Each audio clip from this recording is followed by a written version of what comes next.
Всем привет! Меня зовут Алишер, с вами проект «Зайцев нет». Я каждый день, как и большинство казахстанцев, пользуюсь общественным транспортом. Езжу в университет, встречаюсь с друзьями и возвращаюсь домой.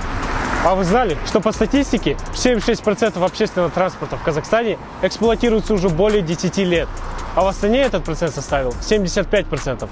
Жители жалуются на плачевное состояние общественного транспорта. Он долго стоял, минут 20 стоял там. Интервал, да. Побольше автобусов давай. Мало ходит, их нет почти. Ну что нужно сделать, чтобы решить эту проблему? Ну конечно, выделить денег и провести модернизацию.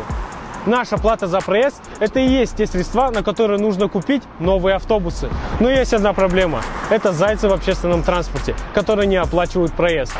По статистике 50% астанчан не оплачивают проезд. Полгорода едет не просто на халяву, а на деньги тех, кто добросовестно платит за проезд. Буквально за мой и твой счет. Не хватит всего штата полиции, чтобы отловить и заставить платить каждого. Зайцев невероятно много.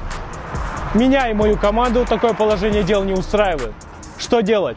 Пора брать контроль в свои руки и сказать: зайцам нет. Если мы хотим жить в справедливом Казахстане, то в первую очередь сами должны перестать поступать друг с другом по-свински. Если здоровый, взрослый человек не оплачивает проезд и живет за счет других, то это свинство. Сегодня и каждую неделю мы с командой проекта «Зайцам нет» будем выходить на рейд. Каждому зайцу придется заплатить за проезд или стать звездой наших роликов и прославиться на весь Казахстан. Погнали! А сейчас вы оплатили? Сейчас нет еще. Часто так делаете, не оплачиваете проезд сразу? Нет.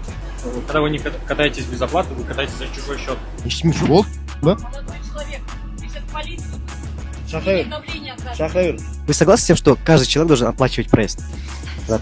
Просто объясни позицию. Почему ты не оплатил? Вот Я забыл, что? Ну, одну остановку не оплатил, и что?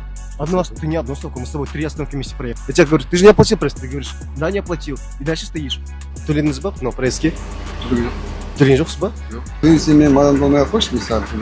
Если бы ждать проверка, были такие... Только когда диспетчер заходит, вы оплачиваете. Получается, за каждым таким человеком должен стоять еще один человек, чтобы он оплатил. Не хочу просто на этот вопрос отвечать. Значит, я сам не хочу делать. Можно поинтересуюсь, вы сами заплатили за проезд? Я вот тут телефон вот этот. Перезагрузка. Да. С тех пор, как вы зашли, понаблюдал за вами, вы не оплатили проезд сразу. Большинство тех, кого мы поймали с поличным, начинали оправдывать себя. Ой, я забыл. Ой, что-то оплата не прошла. Ой, я еще не успел. Что ж, поверим им и поможем впредь быть внимательными.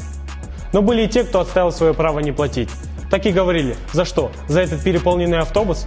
Уважаемые зайцы, автобусы так и будут опаздывать на рейс и будут переполненными, если вы продолжите кататься на халяву.